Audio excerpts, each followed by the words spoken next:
టాలీవుడ్ నటుడు శివాజీని వదిలే ప్రసక్తే లేదంటుంది మహిళా లోకం. తన కామెంట్స్ను సమర్థించుకోవడమే కాకుండా ఎవరికీ భయపడనంటూ ఇవాళ ప్రెస్ మీట్లో రెచ్చిపోయారు. ఒకవైపు సారీ చెబుతూనే తన వ్యాఖ్యలకు కట్టుబడి ఉన్నానంటూ ఓ రేంజ్లో తనకు తానే ఎలివేషన్స్ ఇచ్చుకున్నారు. అంతేకాకుండా ప్రత్యేకంగా యాంకర్, నటి అనసూయ పేరు ప్రస్తావిస్తూ కౌంటర్ అటాక్ చేశారు. తాను అభద్రతా భావంతో ఉన్నది నిజమేనమ్మా, మీ రుణం కూడా త్వరలోనే తీర్చుకునే అవకాశం రావాలని దేవుణ్ణి కోరుకుంటున్నా అంటూ వ్యంగ్యంగా మాట్లాడారు. ఈ కామెంట్స్ మరో కొత్త వివాదానికి తెరతీశాయి. అనసూయ మాట్లాడుతూ, సెల్ఫ్ కంట్రోల్ లేని వాళ్ళు ఇన్సెక్యూరిటీ వల్లే ఇలా మాట్లాడతారు. అందుకే పాపం సింపతి కార్డు వాడేస్తున్నారు. నేను ఎందుకు అందులోకి లాగాను? మిమ్మల్ని ఏమన్నా అన్నానా అంటే, నేను కూడా హీరోయినే సార్. మిమ్మల్ని ఇలానే బట్టలు వేసుకోవాలని మీకు ఎవరన్నా చెప్తున్నారా?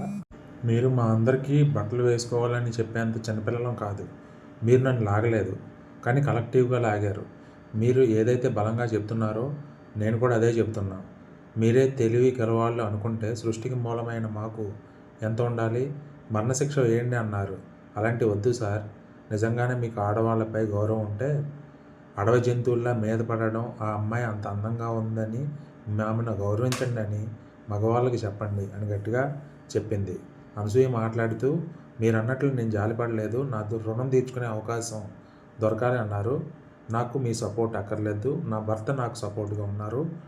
ఎంతోమంది నా తోటి సహచరులు అండగా ఉన్నారు. మీలాంటి వాళ్ళు మద్దతు నాకు అస్సలు అవసరం లేదు.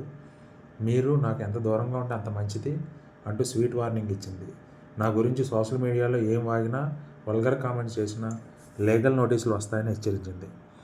వీరిద్దరి మధ్యన శివాజీ అండ్ అనసూయ మధ్యన మాటల యుద్ధం అయితే పెరుగుతుంది. ఏదేమైనా ఈ సమస్య ఇక్కడితో ఆగిపోతే మంచిది. శివాజీ గారు క్షమాపణలు చెప్పారు. అనసూయ గారు కూడా వదిలేస్తే మంచిదని నా అభిప్రాయం.